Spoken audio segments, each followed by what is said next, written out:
Hi everyone, thanks once again for tuning in to Smash Factor Golf Coaching. Today we're going to have a look at part 2 of our Getting You Back Out on that golf course series. Now lockdown is easing a little bit more. We're going to have a look today at improving that backswing, making a really good backswing movement for you so that you can tack into the ball on that downswing, and we're going to look at improving your ball striking. So if that's something that you need a little bit of help with, this is the video for you. Let's go and have a look with some more game-changing golf coaching tips. Hi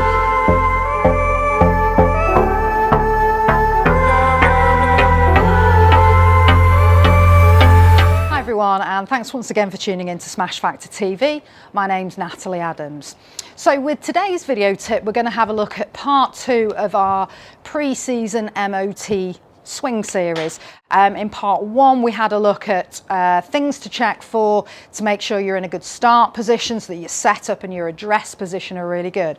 With this part today, for part 2, we're going to have a look at what you've got to work on backswing wise, and we're also going to have a look at strike. Okay, so we will be talking about downswing, but really we're going to look at strike here, and then if we have a look in part 3, we're going to look at directional control with your shots as well.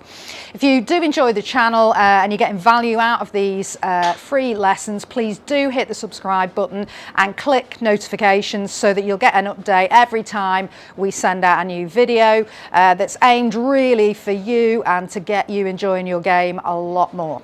Okay, so let's have a look at strike. So main thing we want to do here is work on where the low point of your swing arc is.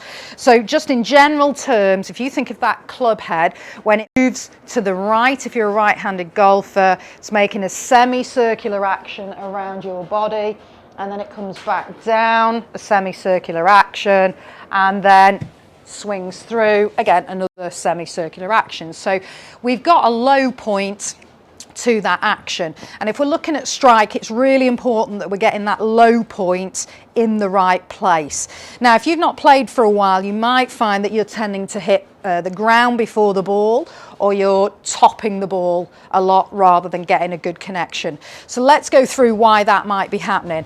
If we look at topping the ball, one of the first things you want to work on when you're coming back into your golf at the start of the season is have a check that you are rotating your upper body around to the right if you're a right-handed golfer, and we're looking to go from the start position to 90 degrees to the right of that, or as close as we can get.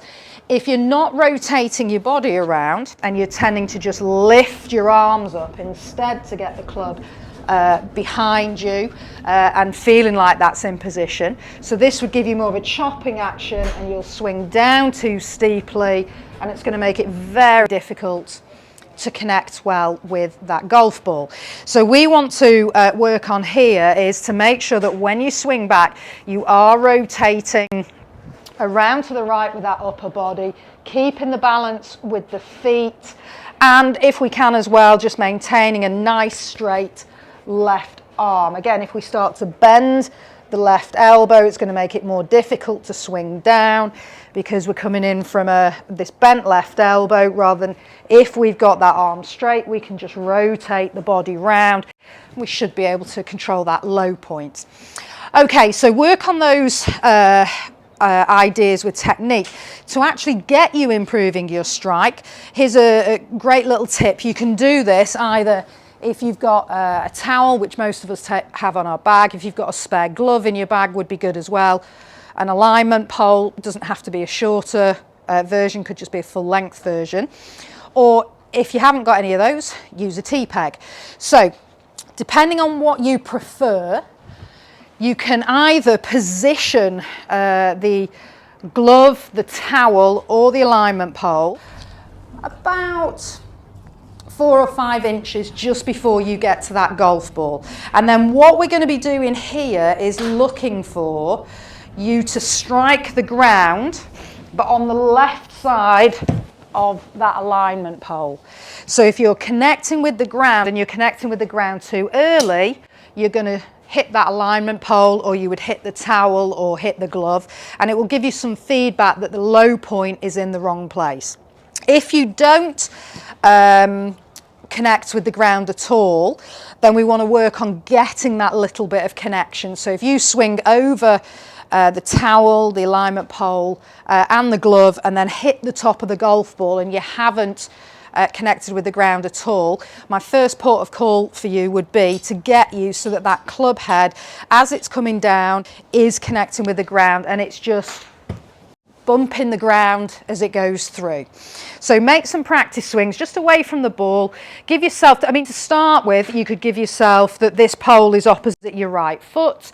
You would have the ball just left of centre with a mid-iron, and then just work on making some swings so you're connecting with the ground but you're not connecting with that pole. So that's going to help us a lot to get that low point in the right place. That is a little bit of negative feedback because it's showing you when you've done it wrong. So the other option, and it's doing exactly the same thing, is if you took a T-peg, I would use the stick bit of the T-peg. We don't need the top bit. So the stick bit of the T-peg is very, very thin. And if we place that on the ground just ahead of the golf ball by 1 inch to 2 inches, and then what we want to work on with that one is, as we go through, we want to work on making sure that we connect with the ball, but then we hit that T-peg out of the way. So if I just remove the ball and we'll just have a practice swing of that, will be really, really good feedback to show you that you have connected, that that club is making a downwards movement through that golf ball when you're swinging. So you can see there, I can get the feedback that my club head must have been in a low position in the right place. And if I now take that with the ball, then it'll give me a lot of feedback. So I can do that again, just put a little matchstick or the stick bit of the wooden T-peg just a couple of inches in front of the ball and then hit the ball. But what I'm looking to do is get the feedback that I've hit the ball, but I've also got the club head to hit that T-peg out of the way. And that'll get me making a nice crisp strike of the golf ball.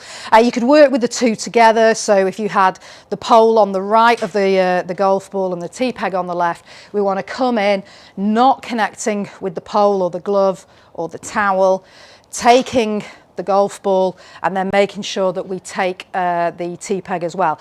But if you find connection difficult, then work on those practice swings so you're getting more confident and more control of where that club head needs to be low. It'll get you striking that golf ball a lot better. It's another game-changing golf coaching tip.